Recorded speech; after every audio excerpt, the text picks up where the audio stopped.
నమస్తే, నేను మీ సతీష్. వైఎస్ అవినాష్ రెడ్డికి అలాగే లిక్కర్ కేసులో అరెస్ట్ అయ్యి జైల్లో ఉన్నటువంటి మిథున్ రెడ్డికి పుట్టినరోజు శుభాకాంక్షలు చెప్తూ బీజేపీ కీలక నేత కేంద్ర మంత్రి నితిన్ గడ్కరీ ట్వీట్ చేయడం ఈ రోజున ఏపీ రాజకీయ వర్గాల్లో కూడా హాట్ టాపిక్గా చర్చనీయాంశంగా మారినటువంటి పరిస్థితి. అయితే దీనిపైన కూడా కొన్ని భిన్నమైనటువంటి చర్చలు జరుగుతూ ఉన్నాయి. మరి నితిన్ గడ్కరీ ట్వీట్లని ఎలా చూడాలి అనేటువంటి అంశం మనతో విశ్లేషించేందుకు ప్రముఖ రాజకీయ విశ్లేషకులు అడిసిమల్ శ్రీనివాసరావు గారు ఉన్నారు. సార్ నమస్తే. నమస్కారం అండి. సార్, ఈ రోజున బీజేపీ, టీడీపీ, జనసేన మూడు కూడా పొత్తులో ఉన్నటువంటి పార్టీలు. ఇటు కేంద్రంలో అటు రాష్ట్రంలో రెండు చోట్ల కూడా అధికారంలో భాగస్వాములుగా ఉన్నటువంటి పార్టీలు. అయితే వీళ్ళకి పరస్పరం పూర్తి విరుద్ధమైనటువంటి పార్టీ వైఎస్ఆర్ కాంగ్రెస్ పార్టీ, వీళ్ళకి ప్రత్యర్థి కూడా. మరి అలాంటి ప్రత్యర్థి పార్టీ నాయకుల పుట్టినరోజుకి నితిన్ గడ్కరీ ట్వీట్ చేశారు. వాళ్ళ పుట్టినరోజులకి అవినాష్ రెడ్డి ఏమో వైఎస్ వివేకానంద రెడ్డి హత్య కేసులో కీలక నిందితుడుగా ఉన్నారు. ఈ మిథున్ రెడ్డిని చూస్తే లిక్కర్ కేసు, ఇది దేశంలోనే సంచలనంగా మారినటువంటి కేసు, ఆ కేసులో అరెస్ట్ అయి ఉన్నారు. మరి వీళ్ళిద్దరి పుట్టినరోజుకి ఆయన ట్వీట్ చేయడం అంటే ఎలా చూడాలి సార్? ఇప్పుడు ఒకళ్ళు జైల్లో ఉన్నారు, ఒకళ్ళు బెయిల్ మీద ఉన్నారు, వాళ్ళిద్దరు ఎంపీలు. ఇది నితిన్ గడ్కరీ గారు ట్వీట్ చూసిన తర్వాత చాలామంది సోషల్ మీడియాలో వైరల్ అవుతుంది. చాలా కొంతమంది విచిత్రంగా చెప్తున్నారు, రకరకాల వ్యాఖ్యానాలు కూడా వినిపిస్తూ ఉన్నాయి. మామూలుగా నితిన్ గడ్కరీ గారికి వీళ్ళంటే డోకు అంటే తెలుసు కదా, వామిటింగ్ వచ్చేస్తుంది వీళ్ళని చూస్తే. మరి ఎందుకు వేసాడు ఆయన, అంత ప్రేమ ఎందుకు వచ్చింది అనుకుంటారేమో. యాక్చువల్గా ఇవాళ ఉన్న పరిస్థితి ఏంటంటే సోషల్ మీడియా అకౌంట్లు ఎవరో కూడా ఆయా వ్యక్తుల పేర్ల మీద వాళ్ళు హ్యాండిల్ చేయరు. వాళ్ళకి ఒక social media team, PR team ఉంటుంది, వాళ్ళు హ్యాండిల్ చేస్తూ ఉంటారు. అది ప్రధానంగా. అంటే ఒక కార్పొరేటర్ స్థాయి దగ్గర నుంచి ఓ మాదిరి సెలబ్రిటీ అందరూ కూడా వాళ్ళ పిఆర్ టీంని పెట్టుకుంటారు. వాళ్ళు ఈ ట్వీట్లు, సోషల్ మీడియా స్పందించడాలు, లేకపోతే సోషల్ మీడియాలో ఇన్స్టాగ్రామ్ రకరకాల దేంట్లోనే సరే వాళ్ళే వీళ్ళ తాలూకు కార్యక్రమాలను పోస్ట్ చేయటం, ఇలా ఇలాంటి మంచి చెడు శుభాకాంక్షలు చెప్పడం కానీ, లేకపోతే కండోలెన్సెస్ చెప్పడం కానీ, ఇలా రకరకాల ఏ కార్యక్రమం ఉన్నా వాళ్ళు ఇమీడియట్గా స్పందిస్తారు. ఇలాంటి బర్త్డే, ఇలాంటి ఇష్యూస్ ఉన్నాయనుకోండి, ఇలాంటి సందర్భాలు ఉన్నాయనుకోండి, అది రిపీట్ అవుతూ ఉంటాయి. ప్రతి సంవత్సరం మెమరీస్ వస్తూ ఉంటుంది. ఆ పేజీలో వాళ్ళ ఇంపార్టెంట్ డేట్స్ ఏమున్నాయో దానికి ఆటోమేటిక్గానే వాళ్ళు ట్వీట్ వేస్తారు. అటు జైల్లో ఉన్నాడా, బెయిల్ మీద ఉన్నాడా అనేటువంటిది ఈ పిఆర్ టీంకి తెలిసి ఉండకపోవచ్చు ఒకటి. ఇంకోటి ఏంటంటే జగన్మోహన్ రెడ్డి గారు వాళ్ళ బ్యాచ్ ఏంటంటే ఎలాంటిదంటే, ఎవరినైనా అంటే ఈ దేశంలో ఎలాంటి వ్యవస్థనైనా, ఎలాంటి దర్యాప్తు సంస్థనైనా ఏదో రకంగా వాళ్ళ లైన్లో పెట్టుకుంటాం అనేటువంటిది వాళ్ళకి అభ్యాసం, మంచి బాగా ప్రాక్టీస్ అయిపోయి ఉన్నారు వాళ్ళు. ఎందుకంటే సుదీర్ఘమైన చరిత్ర. దాదాపు వాళ్ళ నాన్న ముఖ్యమంత్రిగా ఉండగా పరిటాల రవి మర్డర్ కేసులో ఇతని మీద సిబిఐకి ఇచ్చారు కేసు. అది ఇస్తే సిబిఐ వాళ్ళు వచ్చి జగన్మోహన్ రెడ్డి సిబిఐ ఆఫీస్ తీసుకెళ్ళి విచారణ చేయలేదు. వీళ్ళు ఇంటికి వెళ్ళి వాళ్ళు ఇచ్చిన ఉస్మానియా బిస్కెట్లను, ముల్లి సమోసా, టీ దాగి వచ్చి విచారణ చేసి అయిపోయింది, ఇతనికి సంబంధం లేదని చెప్పారు. ఈ రోడ్లో ఉన్నాడు, ఇతనికి ఏం సంబంధం లేదని చెప్పారు వాళ్ళు. ఏంటండి అంటే మీకు ఎలా ఉంటుందంటే, అప్పుడు కేంద్రంలో కాంగ్రెస్ ప్రభుత్వం ఉంది, రాష్ట్రంలో కాంగ్రెస్ ప్రభుత్వం ఉంది. రాజశేఖర రెడ్డి లాంటి ముఖ్యమంత్రిగా ఉన్నాడు. ఆ కొడుకు మీద ఆరోపణలు వస్తే అసెంబ్లీలో పెద్ద గొప్ప కింద నా కొడుకు మీద ఆరోపణ చేశారు, నేను సిబిఐకి ఇస్తున్నానని చెప్పేసి. ఇది ఏంటంటే ప్రజల్ని మభ్య పెట్టడానికి, ప్రతిపక్షాలు నోరు మూయించడానికి వాళ్ళ ఆ నిర్ణయం తీసుకున్నాడు. చేసే పని అంతా మేనేజ్మెంటే, వాళ్ళ బతుకంతా మేనేజ్మెంటేనండి. అర్థమైందా? ఇక దీంట్లో రెండో ఆలోచన లేదు. ఏది ఫెయిర్ గేమ్ అనేటువంటిది వాళ్ళకి డిక్షనరీలో లేదు. అసలు ఫెయిర్ గేమ్ ఆడరు, వాళ్ళకి అలవాట్లేదు. ఫెయిర్ గేమ్ ఆడేవాళ్ళు అంటే సిరాకాలకి, ఫెయిర్ గేమ్ అంటే కూడా సిరాకాళ్ళు ఆడరు.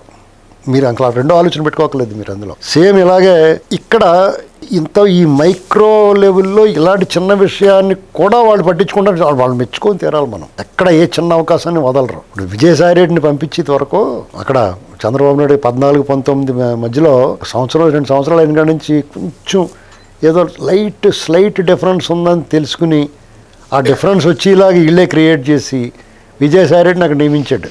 ప్రతిరోజు వాళ్ళు బూట్లు పాలిష్ చేసేయమని, రోజు వాళ్ళు బూట్లు నాకి వాళ్ళ బాత్రూమ్ కాడ కాపలా కాసేట, అపాయింట్మెంట్ ఇవ్వకపోయినా వాళ్ళు పట్టుకు పిసికే అని చెప్పేసి అక్కడ వదిలేసాడు. అప్పటి నుంచి మెల్లమెల్లగా ఇప్పుడు ఏముందండి, ఎవరన్నా మీకు రోజు, ఇప్పుడు చిన్న ఎగ్జాంపుల్ చెప్తాను, మీకు పరిచయం ఉండక్కలేదు ఆ వ్యక్తి. అతను ఒక ఎంపీ, రాజ్యసభ ఎంపీగా అతను పంపించాడు.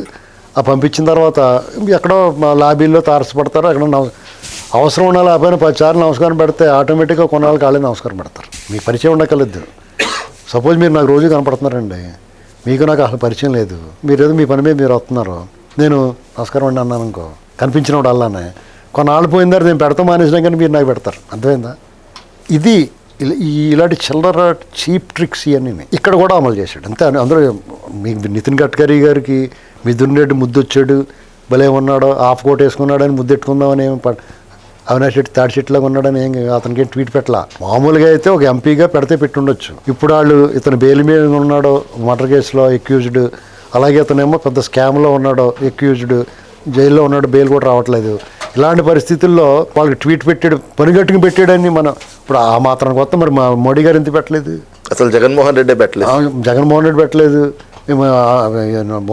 అమిత్ షా గారు ఎందుకు పెట్టలేదు? ఇప్పుడు రాజకీయ నాయకులు పెట్టరా అంటే పెడతారు. జగన్మోహన్ రెడ్డికి చంద్రబాబు నాయుడు గారు చెప్తాడు, లోకేష్ గారు చెప్తాడు, లోకేష్ గారికి చంద్రబాబు నాయుడు గారికి పవన్ కళ్యాణ్ గారు, జగన్మోహన్ రెడ్డికి ఇష్టం ఉన్న లేకపోతే జగన్మోహన్ రెడ్డి కూడా ఏడుతాను సరే పెడతారు. అది ఫార్మల్గా అయిపోయింది, అది ఫార్మాలిటీగా చాలా సర్వసాధారణమే అది. అలాగే ఇప్పుడు ఎవరు చనిపోయినా, ఇప్పుడు అల్లు అరవింద్ గారు మదర్ పోయింది వాళ్ళ పొద్దున్న, ఇమీడియట్గా వీళ్ళు స్పందించారు.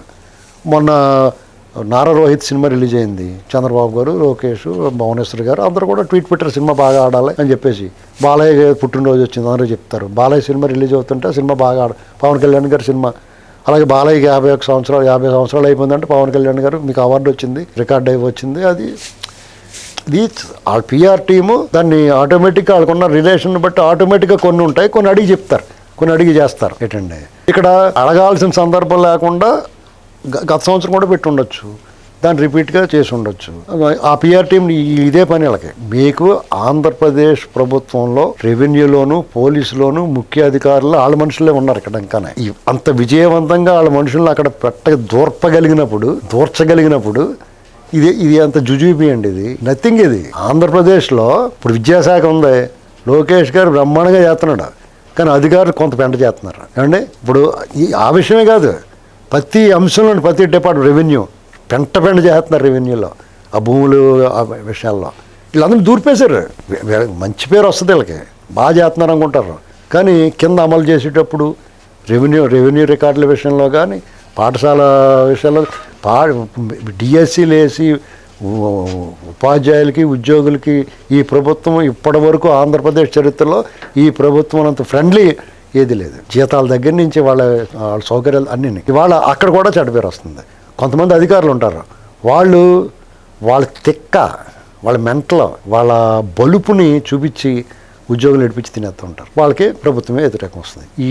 ఇలా చేసిన ఏదన్నారు అదే మీద కోపం ఉండదు వాళ్ళకి, ప్రభుత్వం మీద వస్తుంది. ఇది వాళ్ళ స్ట్రాటజీ. అదే వాళ్ళు అనుకోండి, వాళ్ళు ఉన్నప్పుడు టపటపట డెప్ప మాడిపల్ల కూడేస్తారు, లోపల తీసుకెళ్ళి కూడేస్తారు, వాళ్ళు పోటర్ రాసి పంపేస్తారు, మళ్ళీ తెలియకుండా కొట్టినట్టు తెలియకుండా నోరు మూసుకుని పనిచేస్తాడు. ప్రవీణ్ ప్రకాష్ లాంటి కాలుగడ కూర్చున్నాడు జగన్మోహన్ రెడ్డికి. ఇంకంతకన్నా ఎగ్జాంపుల్ ఏం కావాలి?